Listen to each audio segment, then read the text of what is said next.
Yun, madaming persecution talaga I nangyari sa faced a life lot ko. of persecution in my life from my own Sa family. family ko.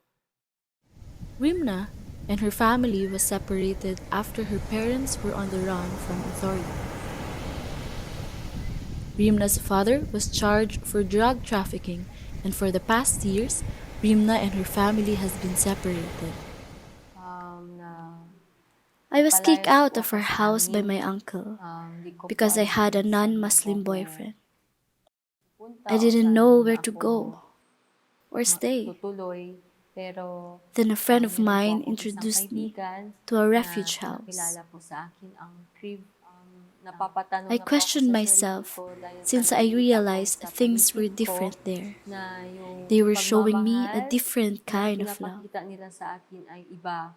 The kind of Na gusto ko love din that I also ma-experience. want to Sinare niya experience. sa akin kung I came to know who Jesus Christ kung is. paano niya He gave His life to save me binigay from yung my buhay niya sin. para sa aking kasalanan. That is Doon where ko I felt naramdaman genuine yung love, pagmamahal na and it is when tunay, I kaya received tinanggap Jesus ko si into my Isa. life. By God's grace, Rimna moved into a refuge home run by a local pastor and his wife. It was in this shelter that Rimna encountered the love of Christ and accepted Him into her heart. Pag-uwi ko galing When we sa arrived prayer, home after prayer, I nakatanggap received the ako ng worst tawag news. sa nawala My na pala father ang died. aking father. Na dahil hindi niya nakayanan He got yung depressed depression niya, because he couldn't deal hindi with his guilt. nakayanan yung dala-dala niya, kaya nakapag-come up siya na That's why he decided to commit suicide by hanging himself. Nung When I ko that found out time sa nangyari what sa happened to father my ko, father, siyempre naisip I ko na immediately pumunta sa wanted to family go ko, see sa my mga siblings. kapatid ko, sa bahay namin. Rimna, on the other hand, was not at all welcomed. Her uncle blamed her for his father's death because of her faith in Christ. Pero dumating yung My uncle tito was ko there at home. na bigla niya akong He smacked me hard in the sinampal face. dahil sinisisi niya ako. He blamed me for Sinisisi what niya ako happened to dahil my sa father, nangyari sa father ko.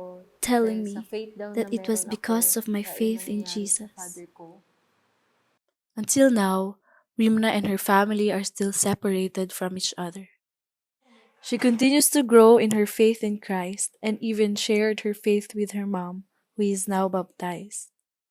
When my Yung sister time na got nagkasakit admitted yung to the ate ko, hospital, she asked me if I tinawag ako can ng look ate ko after na her, para so I did. bantayan siya doon, pumunta. Then my aunt Yung came to visit tita her. ko, patuloy When niya she pa saw rin me, sinisisi she sa blamed me akin. for my sister's Sinisisi hospitalization. sa akin She lahat blamed ng me mga for everything nangyari that was going sa on with family my ko. family.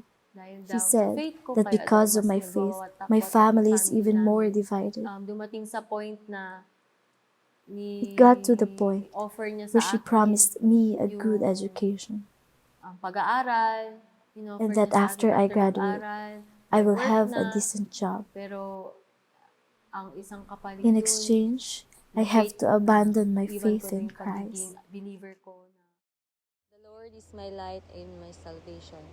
Whom shall I Rimna fear? bravely The turned Lord is the down her stronghold of aunt's my offer, life. Of whom shall I be afraid? One thing have but I she asked of worries the that if Lord, her aunt the will becomes I stricter, seek after, she would not be that I able may to dwell in visit the her house of family the Lord again. all the days of my life, to gaze upon the beauty of the Lord and to inquire in His temple. I thank God dahil I thank God hindi ako because He hinayaan didn't ng Lord abandon me, na and I madala didn't doon take sa that offer na offer. yun, na tinulungan God ako helped me mag-stand stand sa in truth. katotohanan, na I tinanggihan refused ko my kung aunt's ano yung offer offer because ng I tita knew ko. I wouldn't Kasi be who I am today if it alam ko hindi wasn't ako for magiging Jesus. ganito ngayon, hindi dahil kay Isa Alisi.